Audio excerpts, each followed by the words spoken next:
नमस्ते नमस्ते प्रभु कर्म जेता, नमो देव अरहंत सन्मार्ग नेता। नमस्ते नमस्ते प्रभु शुद्ध रूप, नमो सिद्धिदाता सदा सिद्ध भूप। नमस्ते नमस्ते गुरो संघ शास्ता, नमो देव आचार्य वात्सल्य दाता। नमस्ते नमस्ते उपाध्याय नामी, नमो धर्मदानी, नमो ज्ञान स्वामी। नमस्ते नमस्ते सुधी साधु सारे, करे साधना जो भव से तिरावे। नमस्कार पांचों पदों का सदा ही, हरे पाप आनंद मांगल्यकारी। नमस्ते नमस्ते गुरु गुरणी माता, दिखाते हैं सतपथ देते हैं साता। गुरु गुरणी शरणा सदा उपकारी, सदा हितकारी हे आनंदकारी, सदा हितकारी हे आनंदकारी।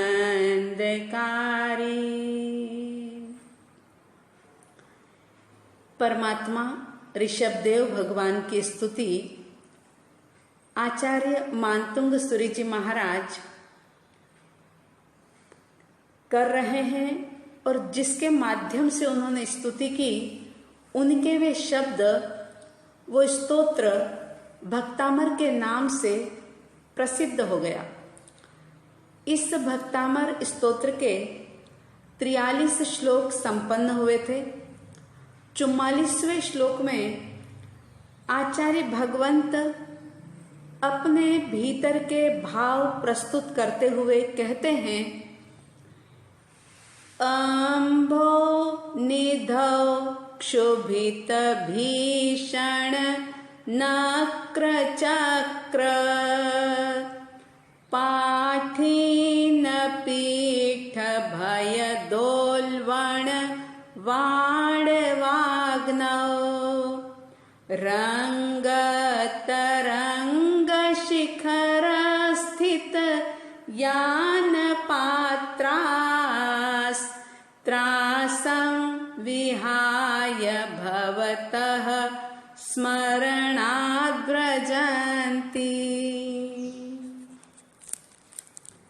हे नाथ, हे परमात्मन, भवतः यानी आपके, स्मरणात् यानी स्मरण करने से, आपका स्मरण करने से, नाम का जाप करने से, आपके गुणों का कीर्तन करने से क्या होता है, वो इस श्लोक में बता रहे हैं। अम्भो निधौ, अम्बु यानी पानी और निधि यानी खजाना। जो पानी का खजाना है यानी कि समुद्र, और वो समुद्र कैसा है तो बताया, क्षुभित यानी क्षोभ को प्राप्त हुआ, भीषण यानी भयानक भयंकर, नक्र चक्र यानी कि मगर घड़ियाल आदि जो बड़े बड़े जल जंतु होते हैं उनका समूह, और पाठीन पीठ यानी कि मछलियों की पीठ की टक्कर से,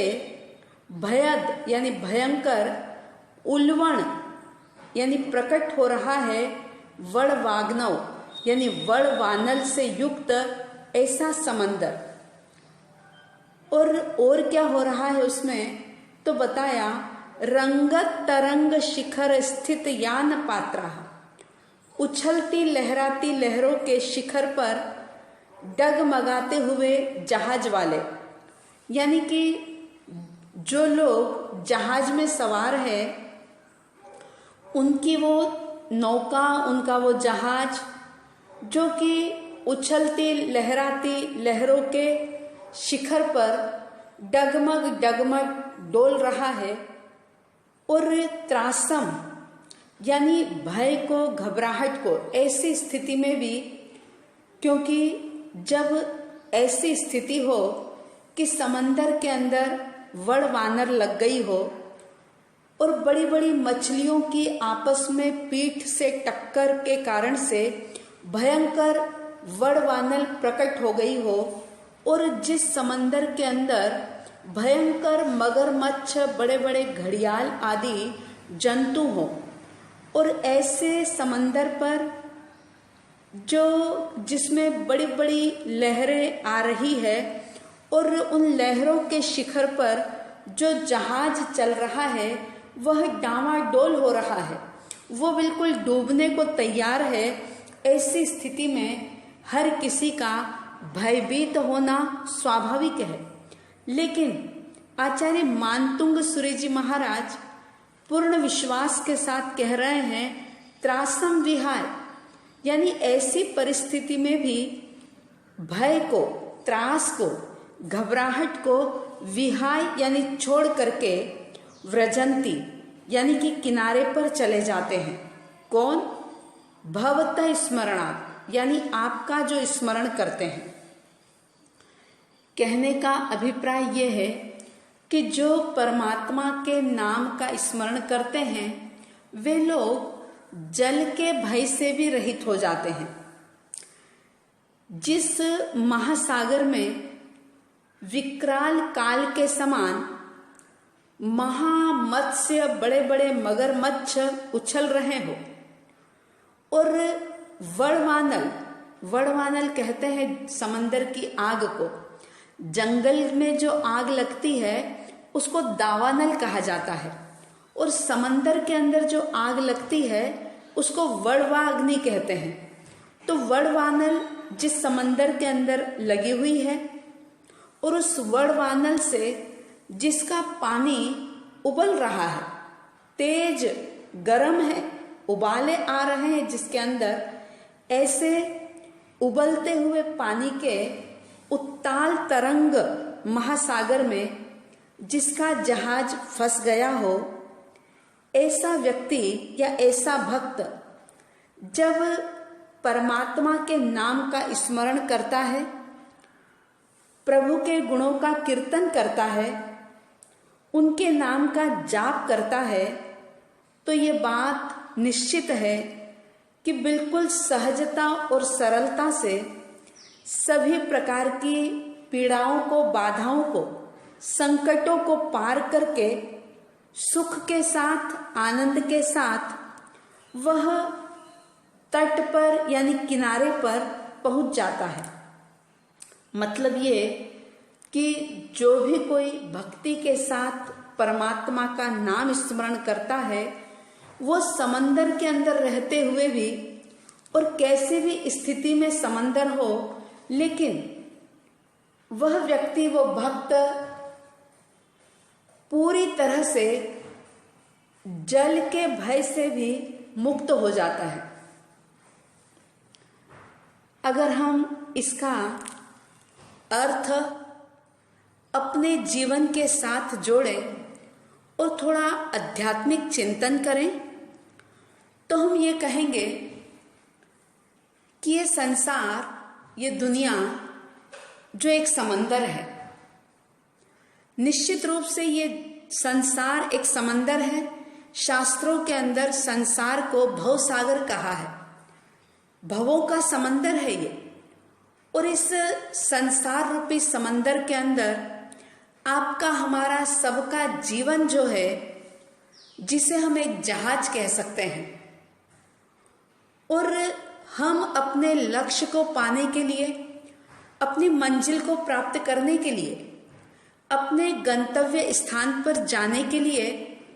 बहुत प्रयास कर रहे हैं। और उस प्रयास के अनुसार, उस पुरुषार्थ के अनुसार हम कुछ गति भी कर रहे हैं, प्रगति भी कर रहे हैं, लेकिन इस भव सागर की जो एक लंबी यात्रा है, इस यात्रा के अंदर हमारे ही अपने शुभ अशुभ कर्मों की ऊंची नीची तरंगे उठती है। कभी भीतर में मान पैदा होता है, कभी अपमान होने के दुख से हम परेशान होते हैं, कभी इंसान के भीतर में घृणा पैदा होती है, नफरत पैदा होती है, तो कभी किसी वस्तु व्यक्ति के प्रति आकर्षण पैदा होता है, ममता का भाव पैदा होता है।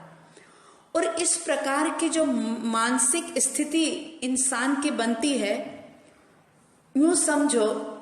कि उस मानसिक भावनाओं से, उन विषय वासनाओं से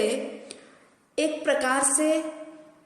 मत्स्य होते हैं वो। जैसे समंदर के अंदर बड़े बड़े मगरमच्छ आपस में टकराते हैं, मछलियों की पीठ एक दूसरे से टकराती है तो वड़वानल जल जाती है, वड़वा अग्नि प्रकट हो जाती है। उसी प्रकार से इंसान के भीतर में जब आकर्षण विकर्षण, मान अपमान, घृणा नफरत प्रेम, इन सब के विषय वासनाओं के जो विषय वासना रूपी मत्स्य आपस में टकराते हैं, तो इस टकराव के कारण से हमारे भव परंपरा को बढ़ाने वाली एक प्रकार की वड़वा अग्नि पैदा होती है। और वो वड़वानल जो कि हमारे जीवन को एक प्रकार से नरक बना देती है, और अपने ही भावों के कारण से हम जहाँ कर्मों की निर्जरा करनी चाहिए, जहाँ पर भवों को सीमित करने का पुरुषार्थ करना चाहिए, जहाँ पर हमारे जन्म मरण पर ब्रेक लगना चाहिए, जन्म मरण की परंपरा खत्म होनी चाहिए, वहीं पर हम कई प्रकार से इस भव संसार के अंदर, इस संसार समंदर के अंदर फंस जाते हैं, उलझ जाते हैं, और हमारा जो जीवन रूपी जहाज है वो तहस नहस हो जाता है। जो काम करने लायक होता है उसे हम कर नहीं पाते, और वैसे ही उम्र पूरी हो जाती है और व्यक्ति इस जीवन को छोड़ करके विदा हो जाता है। ज्ञानी जन कहते हैं कि हम अपने राग द्वेष पर, मान अपमान पर, कषायों पर हम थोड़ा सा अपने आप के भीतर में झांकने की कोशिश करें कि ये कषाय रूपी दुश्मन, ये राग द्वेष रूपी कर्मों के बीच किस प्रकार से हमारे भीतर में पल्लवित पुष्पित होते ही चले जा रहे हैं। और ये जो भीतर का वड़वानल है, समंदर की आग तो फिर भी इतना नुकसान नहीं करती, लेकिन इंसान के भीतर की ये राग द्वेष की आग, ये घृणा नफरत की आग, ये तेरे मेरे की आग, ये ईर्ष्या और द्वेष की आग जो है, ये निश्चित रूप से हमें वीतराग परमात्मा के धर्म से विमुख कर देती है। और फिर कई कई भवों तक पुनः ऐसा सुंदर सुनहरा अवसर, ऐसा गोल्डन चांस हमें मिल नहीं पाता। और फिर हमारा आत्मा जो है, वह हमारा आत्मा फिर से इस संसार के अंदर परिभ्रमण करता रहता है। और जो जीव वीतराग परमात्मा के धर्म का स्मरण कर लेते हैं, उनके गुणों को याद कर लेते हैं, परमात्मा के द्वारा बताए गए धर्म का अनुपालन कर लेते हैं, वे निश्चित रूप से अपने इस आत्मा रूपी यात्री को इस भव सागर से पार करके सिद्ध बुद्ध और मुक्त हो जाते हैं। हम थोड़ा सा अपना स्वयं का अध्ययन करें, हम देखें कि संसार के अंदर जो ये समंदर की बात कही है कि समंदर में वड़वा अग्नि है, तो आप लोगों के मन में सवाल हो सकता है कि अरे समंदर की यात्रा तो कभी कभी होती है, और कई लोग तो ऐसे भी होते हैं कि जो पूरा जीवन बीत जाता है लेकिन जहाज में कभी सफर ही नहीं कर पाते, तो उनके लिए क्या ये श्लोक कोई महत्व नहीं रखता? नहीं। हम ये सोचें, बाहर के समंदर की यात्रा हम कर रहे हो या नहीं कर रहे हो, बाहर के समंदर में वड़वा अग्नि लगी हो या ना लगी हो, लेकिन इस संसार समंदर में हमारा जीवन जो कि एक जहाज है, और हमारा ये आत्मा जो कि उस जहाज को चलाने वाला यानी नाव को चलाने वाला नाविक है, और हमें अपने इस जीवन रूपी जहाज को सुरक्षित स्थान पर पहुंचाते हुए हमें वीतराग परमात्मा की वाणी का, उनके धर्म का, उनके नाम स्मरण का सहारा लेकर के विषय वासनाओं की वड़वा अग्नि से बचना है, और इस अनमोल मिले हुए अवसर को भुना लेना है। समझदार व्यक्ति वही होता है जो मिले हुए अवसर का लाभ ले लेता है, क्योंकि अवसर, मौके, चांस जो होते हैं वो बिल्कुल बर्फ की तरह होते हैं, बहुत जल्दी पिघल जाते हैं। इसलिए हमें समय रहते हुए अपनी इस जीवन नौका को सुरक्षित स्थान पर ले जाने का पुरुषार्थ और प्रयास करते हुए कोई भी शुभ काम को कल पर नहीं छोड़ना है। आप सबके भीतर में एक अप्रमाद का भाव जागे, और इस जीवन की कीमत को समझ करके आप अपने लक्ष्य की ओर आगे बढ़ने का पुरुषार्थ कर सकें, ऐसी शुभ मंगल कामना,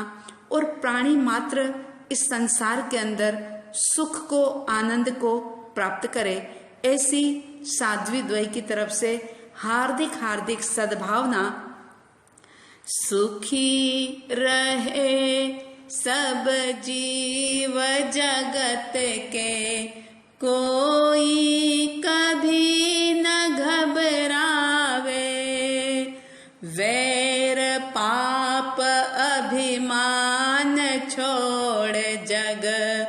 नित्य नए मंगल गावे। घर घर चर्चा रहे धर्म की, दुष्कृत दुष्कर हो जावे। ज्ञान चरित उन्नति करे अपना,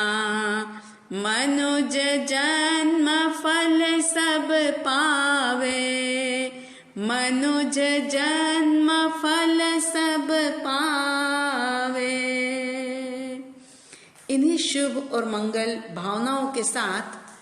जय प्रभु आदिनाथ, जय गुरु आनंद।